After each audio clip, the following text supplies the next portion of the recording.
Nitya. Hope you all are fine, good, healthy. My name is Nitya, and you're watching Infinite Mind Special Shiksha Sikhu Guru with us. And welcome to the first lecture where we are teaching where I am teaching you with the help of board. और ये आप लोग के लिए surprise था, ये वही surprise है which I am talking in the previous lecture. Saturday का जो लेक्चर था ऑफ चैप्टर 1 2 3 उसके सबके इम्पोर्टेंट क्वेश्चंस, उसमें मैंने लास्ट में कुछ कहा था कि आप सभी के लिए एक सरप्राइज आ रहा है मंडे के लेक्चर में। तो मंडे का जो लेक्चर है वो ये है और सरप्राइज आपका ये है। तो आज हम बोर्ड के साथ पढ़ रहे होंगे, ठीक है। इससे पहले भी मैंने लेक्चर रिकॉर्ड किया था बोर्ड के साथ, वो मैंने आपका नहीं, मैंने +1 का रिकॉर्ड किया था। 11th का मैंने वहां पे चैप्टर रिकॉर्ड किया था, तो अगर आपको चाहिए तो आप वहां पे जाके देख लेना। बाकी आप लोगों का भी लेक्चर रिकॉर्ड हो रहा है और आप भी पढ़ रहे होंगे। अब इसके बाद से हमारे जितने भी लेक्चर आएंगे वो हमारे इंग्लिश के बोर्ड पे आएंगे, ठीक है। मैथ्स का आपका जो है वो उस पे व्हाइट बोर्ड पे आ सकता है, बट ज्यादा चांसेस होंगे कि मैं इसी पे ही रिकॉर्ड करूंगी, ठीक है। अगर कभी कभार अवेलेबल नहीं हुआ देन हम उस पर कर रहे होंगे, ठीक है। तो without any delay let's start our next chapter. हम आज कर रहे हैं from the diary of Anne Frank. ये हमारा चैप्टर है from the book first flight. तो अपने बुक फर्स्ट फ्लाइट निकाल के बैठ जाओ, चैप्टर 4 निकाल लो। It is chapter number 4 from the diary of Anne Frank, written by Anne Frank. मतलब ये डायरी है एनी फ्रैंक की, जो कि एक जूइश गर्ल थी। नाजिस के रूल के टाइम की ये बुक है, ठीक है। हम स्टार्ट कर रहे होंगे इनफाइनाइट माइंड्स के साथ, and this slide is presented by me, class 10th। So without any delay, let's start our channel. So yes, my lovely students, let's come to this slide. हम यहाँ पर समझ रहे होंगे this chapter from the mind map through the mind map. Okay, इस mind map से आपको थोड़ी क्लियरिटी हो जाएगी कि इस चैप्टर में क्या है and how we summarise this chapter. Okay, so let's start. तो फर्स्ट इस पे आ जाइए, पूरा यहीं से घूमेगा हमारा चक्र। ओके, सर्कुलर सर्कुलर हमारा इधर से जाएगा। तो हम आ रहे हैं सबसे पहले इस पे। यहाँ पर लिखा हुआ है एनी फ्रैंक का रियल नेम है एनलेस मारे। ओके, एनी फ्रैंक 12 जून 1929 से लेकर फरवरी या मार्च 1945 तक रही थी। She died in a very earlier age, in a very small age. Okay, was a German-born Jewish girl who wrote while in hiding, where her friend and friends in Amsterdam. वो अपनी family और 4 दोस्तों के साथ कहाँ पर रहती थी? छुप कर रहती थी एम्स्टरडेम में, because during the German occupation of the Netherlands in world war 2। Basically ये टाइम पीरियड है वर्ल्ड वॉर 2 का, एंड आप सभी को पता है नाजीज रूल था तब, हिटलर का रूल था। तो दैट्स व्हाई वो और उनकी फैमिली छुप कर रहते थे, ठीक है। यहाँ तक क्लियर हुआ। 12 जून 1929 को she was born. Who was born? Anne Frank. And something something या तो फरवरी या मार्च के 1945 में she died. Okay okay, so who was she is a Jewish girl. और टाइम पीरियड कब का है, टाइम जोन कब का है, वर्ल्ड वॉर 2 का, ठीक है। ओके, नाउ अब यहाँ से शुरू होती है कहानी कि एनी का 13th बर्थडे था, ठीक है। और एनी के 13th बर्थडे पर her father gifted her a diary. Her father name is auto Frank. Her father name is auto Frank. Auto Frank gifted her a diary, ठीक है। एनी जो थी उसके एक तो फ्रेंड्स नहीं थे, और एक रीजन इसीलिए था क्योंकि एनी को लगता था कि मैं अगर आपको अपनी बातें किसी के साथ शेयर करूंगी तो कोई समझेगा नहीं। दूसरा रीजन ये था, उसको लगता था कि सभी मेरा मजाक उड़ाएंगे, कोई मेरी फीलिंग्स नहीं समझेगा। सभी जो है मजाक उड़ाते एक दूसरे का। Humans are not for the trust. हम उन पे ट्रस्ट नहीं कर सकते, ठीक है। तो ये 2 रीजन थे बेसिकली उसके। तो इसीलिए उसके कोई फ्रेंड्स नहीं थे। तो उसके और एक था कि उसको लिखना बहुत पसंद था। She loves to write. So that's why her father gifted her diary on her 13th birthday. Okay, 13th birthday पर उसके फादर ने उसको एक डायरी गिफ्ट की. नाउ अब जब उसको एक डायरी गिफ्ट की, तो एनी ने अपनी डायरी का नेम रखा Kitty. She named her diary as Kitty. Okay, यहाँ क्लियर हुआ. Anne's feeling upon receiving the diary. Anne की जो फीलिंग थी डायरी को रिसीव करने की, बहुत ही हैप्पी थी, जॉयफुल थी और डिलाइटफुल थी. क्लियर हुआ यहाँ तक. अब क्या होता है, एनी जब रात को अपनी डायरी को लिखने लगती है तो she was very confuse and nervous. उसको समझ नहीं आता. वो अपनी डायरी को कहती है, मुझे समझ नहीं आ रहा मैं अपने आप को तुम्हें कैसे इंट्रोड्यूस करूं. तो it is very new for me. मैंने आज तक कभी डायरी नहीं लिखी है और मैं this is my first time, so I am very nervous and confused. Okay. एक फिर उसके बाद जब वो चीजें लिखनी स्टार्ट करती है, उसकी एक फेमस लाइन है, वो ये है. वो लिखती है कि द पेज या the paper has more patience than people. यानी कि हमारा जो एक कागज है उसके ऊपर आप कुछ भी लिखो, वो आपकी बात आराम से सुनेगा, समझेगा और किसी को बताएगा नहीं. वहीं अगर आप किसी ह्यूमन बीइंग को अपनी कोई इनर थॉट या अंदर वाली कोई बात बताओगे, वो 100 लोगों को जाकर बता देगा. तो इसीलिए उसको लगता है कि जो हम कागज पर चीज लिख रहे हैं तो वो हमारी बात समझेगा, ठीक है, और वो मतलब हमारी फीलिंग्स को समझेगा, ठीक है. तो इसीलिए वो लिखती है the page has more patience than people. Understood. तो यहाँ तक था कि वो वेरी नर्वस, कि उसको समझ नहीं आ रहा था मैं अपनी डायरी की शुरुआत कहाँ से करूँ. तो फिर उसके बाद वो कहती है कि Kitty, you are like my best friend. आज के बाद से मैं अपनी सारी जितनी भी इनर थॉट्स हैं तुम्हारे साथ जो है साझा करूंगी, बताऊंगी, ठीक है, शेयर करूंगी. Okay. Annie's relation with her family and elders. Actually, it's a very important part of Annie's life because Annie का रिलेशन अपनी फैमिली के और एल्डर्स के साथ बहुत ही इमोशनल था. एनी का रिलेशन अपनी ग्रैंड मदर के साथ, इट्स अ वेरी इंपॉर्टेंट चीज है इन एनीज लाइफ, बिकॉज आपको डिफरेंस आ सकता है कि which one is more emotional relationship in Annie's life, her grand mother और हर स्कूल प्रिंसिपल. तो आपको इनमें ऐसे डिफरेंस आ सकता है in my point of view. Okay. Now let's come to this part. हाँ जी. तो एनी का सबसे ज्यादा रिलेशन जो था, अच्छा रिलेशन और इमोशनल अटैच जो एनी थी, वो अपनी ग्रैंड मदर के साथ थी, ठीक है. वो अपनी ग्रैंड मदर के साथ बहुत अटैच्ड थी, ठीक है.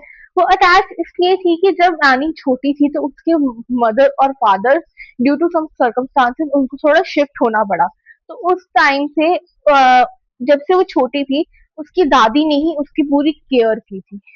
उसको नहलाना, उसको खिलाना, उसको पढ़ाना, उसको स्कूल छोड़ के आना, एवरीथिंग. ओके. तो उनका रिलेशन बहुत ही अच्छा था. Annie, after losing her grandmother, it's a very very tough situation, या आप कह सकते हो very much या tough situation in Annie's life, because any ने कभी सोचा नहीं था कि उसकी ग्रैंड मदर की डेथ हो जाएगी. तो ये जब चीज हुई, तब उसके बाद any felt heart broken. Any एकदम से ही टूट गई थी, ठीक है. तो उसके बाद क्या हुआ था, एनी इतना ज्यादा सैड फील कर रही थी, इतना ज्यादा कि जब अगला साल उसका बर्थडे आया, मीन्स 12 जून को जब एनी का बर्थडे आया, तब एनी ने अपना बर्थडे सेलिब्रेट नहीं किया. उसने कैंडल्स को लाइटन करके अपनी दादी को याद किया. क्लियर होगा ये point. Now let's come to Anne shifts to the new school. इससे पहले एक और चीज आ रही है. व्हेन एनीज ग्रैंडमदर डाइड, उसके बाद एनी को शिफ्ट होना पड़ा जहां पर उसके पेरेंट्स और मदर थे, मदर फादर थे, मतलब पेरेंट्स थे, ठीक है. तो जब एनी को शिफ्ट होना पड़ा तो जो पुराना प्रीवियस स्कूल था उसको तो छोड़ना ही पड़ता है ना. तो क्या हुआ, जो पुराना स्कूल जब वो छोड़ने गई तो उसकी principal and Anne was very attached to each other, ठीक है. और उसकी जो प्रिंसिपल थी, जब भी उसको पता लगा कि एनी जो है शिफ्ट हो रही है, वो इतनी रोने लग पड़ी कि एनी जब उसके पास गई तो दोनों एक दूसरे को हग करके क्राइंग, दे स्टार्टेड क्राइंग हिलेरियसली, एक दूसरे को गले लग के बुरी तरह से रोने लगी, क्योंकि उसके जो स्कूल के प्रिंसिपल थे बहुत ही अटैच्ड थे। ठीक है, यहाँ तक क्लियर हुआ। फिर होता है कि एनी शिफ्ट हो जाती है न्यू सिटी, न्यू टाउन में, और वहां पर जो है वो जाती है न्यू स्कूल में। सब कुछ न्यू था, teachers are new, students are new, friends are new, principals are new, everything is new, totally changed environment for Anne. But Anne की एक नेचर ऐसी भी थी कि ये अगर फ्रेंड्स बनाना चाहे तो बहुत जल्दी अट्रैक्ट करके बना लेती थी, क्योंकि एनी की नेचर थी बहुत टॉकेटिव नेचर। ठीक है, तो यहाँ पर एक बात आती है कि एनी की हर एक टीचर से यहाँ पर अच्छी तरह से जो है निभ गई, या आप कह सकते हैं अच्छी तरह से वो निभा ली उसने। बट एक एक टीचर ऐसा था जो एनी और उसके बीच में एक टसल रहती थी हमेशा, और वो थे मिस्टर कीजिंग, हर मैथ टीचर। एनी और हर मैथ टीचर मिस्टर कीजिंग की बनती ही नहीं थी बिल्कुल भी, क्योंकि मिस्टर कीजिंग को होता था कि जब मैं पढ़ा रहा हूँ, every student has to be quiet. ठीक है, उन सभी को चुप रहना है जब से मैं पढ़ा रहा हूँ। बट एनी का इंटरेस्ट नहीं होता था उनके लेक्चर्स में, और शी यूज टू टॉक। तो उनको, मिस्टर कीजिंग को चढ़ जाता था गुस्सा कि ये क्यों बोल रही है। ठीक है, तो इसीलिए क्या होता था कि मिस्टर कीजिंग और एनी के बीच में एक टसल सी रहती थी। तो यहीं पे हम ये देख सकते हैं, हम यहाँ पे देख सकते हैं, now the tussle with mister Keesing, her maths teacher. यहाँ तक डन हुआ। Now let's come to this part, the three essay, a chatterbox, an uncorrigible chatterbox, a quack quack said by mistress chatterbox। अब ये चीज आप कह रहे हो कि मैम ये चीज क्या है, हमें समझ नहीं आ रही है। Wait, I'll explain you what does it mean। इसका मतलब ये है कि जब टसल उनके बीच में बढ़ने लगी, ठीक है, जब when tussle start increasing in Annie and Mr. Keating relationship, तो क्या हुआ, मिस्टर कीजिंग ने उनको पनिशमेंट दी एनी को कि तुम एक ऐसे लिख के लाओगे, जिसका नाम उन्होंने दिया चार्टर बॉक्स। उन्होंने कहा कि तुम एक ऐसे लिख के लाओगी, ये तुम्हारी पनिशमेंट है, तुम बहुत टॉकेटिव हो ना, तो चलो अब उसके ऊपर ऐसे लिख के लाओ।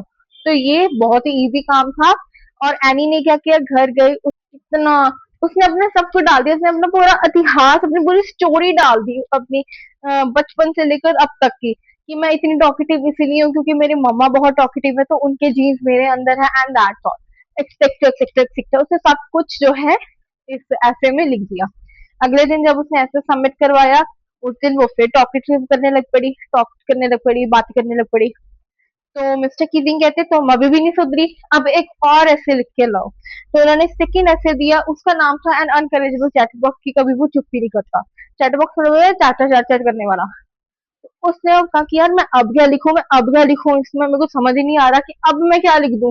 पहले मैंने इतना कुछ लिख दिया, अब मैं इसमें क्या लिखूं। फिर वो सोचती है कि चलो कुछ ना कुछ लिख ही देती हूँ, तो वो कुछ ना कुछ लिख देती है, और वो जब फिर से सबमिट करवाती है, और उस दिन वो फिर से बोलने लग पड़ती है।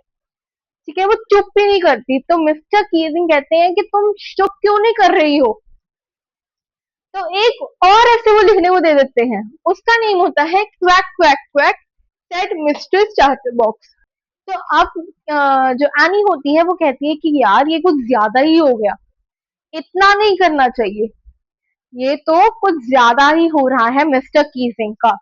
तो वो क्या करती है, अब जो ये वाला ऐसे होता है वो she writes in a poetry form. वो एक पोइट्री जो होती है उसके फॉर्म में ये ऐसे लिखती है।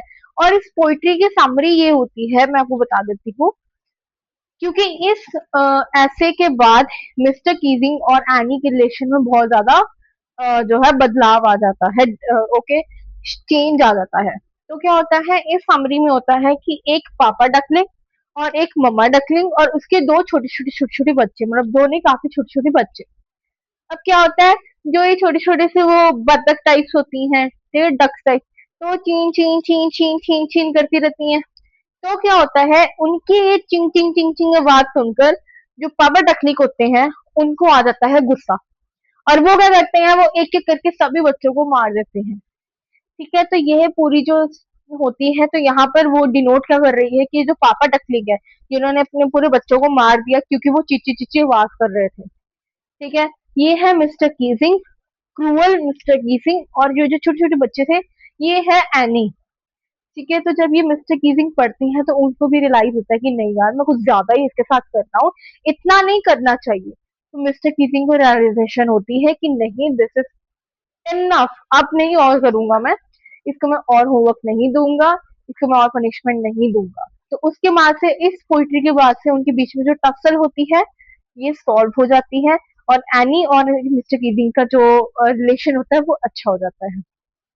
और यहीं पे हमारा चैप्टर जो है फिनिश हो जाता है, खत्म हो जाता है। छोटा सा चैप्टर था, पर थोड़ा सा डीपली आपको पढ़ना पड़ेगा इस चैप्टर में, क्योंकि कुछ ऐसे ऐसे पॉइंट्स भी हैं जो अगर मिस हो गए तो प्रॉब्लम आ सकती है। लाइक किटी का जो टॉपिक है वो इम्पोर्टेंट है ना। फिर आ जाता है हमारा टॉपिक स्कूल प्रिंसिपल का, ग्रैंड मदर का, मिस्टर कीजिंग का। तो दीज आर दी टॉपिक्स जो इम्पोर्टेंट है, आपको करने ही पड़ेंगे। ठीक है, now let's move to our next slide, जिसमें हम देखते हैं कि हमारे इसमें कितने कैरेक्टर्स थे और उनकी थोड़ी थोड़ी सी explanation. So yes my lovely students, let's come to this slide. अब यहाँ पर हम देखते हैं इस जो चैप्टर में कैरेक्टर्स आए हैं वो कितने थे। अगर तो हम उसकी डायरी को इंक्लूड कर ले तो there are total 9 characters are there in this whole chapter. Okay, the first character is obviously her, Anne Frank. ठीक है, she is a Jewish girl. Second is her father. Her his name is Otto Frank. Her mother, her sister, her school principal.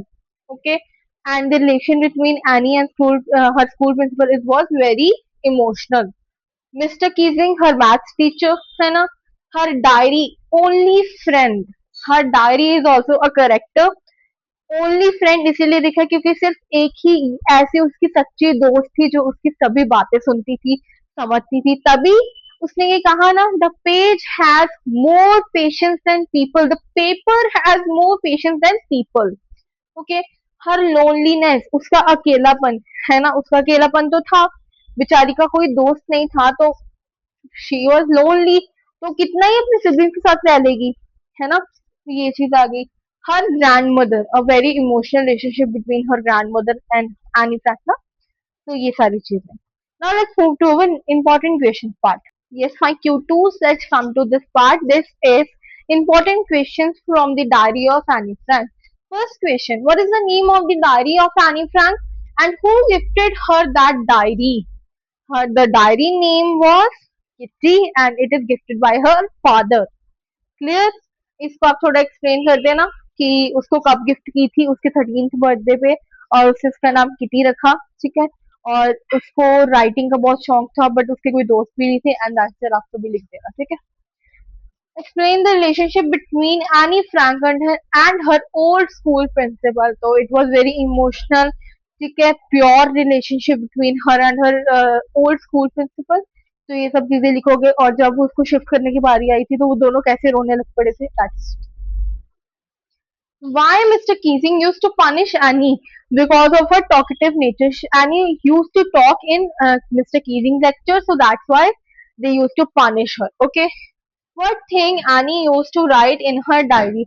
Any अपने inner thoughts हो गया, ठीक है, इन सब चीजों को लिखती थी, और उसको ये मानना था कि अगर मैं किसी और को अपने ये थॉट्स बताऊंगी तो वो कोई समझेगा नहीं और सभी मजाक उड़ाएंगे, इसीलिए मैं अपने जो जितने भी इनर थॉट्स हैं, मैं अपनी डायरी में लिखती हूँ। ठीक है, आपने ये चीज लिख देनी है, और उसके बाद नीचे एक जो उसका फेमस कोट है, उसकी फेमस लाइन है, वो लिख देनी है, the paper has more patience than people. क्या लिखोगे? The paper has more patience than people. Understand जो ये question understand, do you understand this question? And इसको आप अच्छी तरह से समराइज करके लिख देना। Okay, so thank you so much my cuties for watching this lecture. Lots of love from your Gusman and from my side. Hope you like this lecture. If you like this lecture, then please do these important questions which I told you. ये questions important है, इनको आपने करना है। If you use Instagram, then in questions को आप जो इनके आंसर्स हैं अच्छी तरह से समराइज कीजिए, स्टोरी पे डाल के हमें टैग कीजिए, एंड देन हम देखेंगे किसका आंसर ज्यादा अच्छा है, किसने ज्यादा अच्छी तरीके से समराइज करके लिखा है. All right. So I hope you like this lecture. If you like this lecture, then please do these questions. Okay. So तब तक के लिए bye bye everyone. Love you all.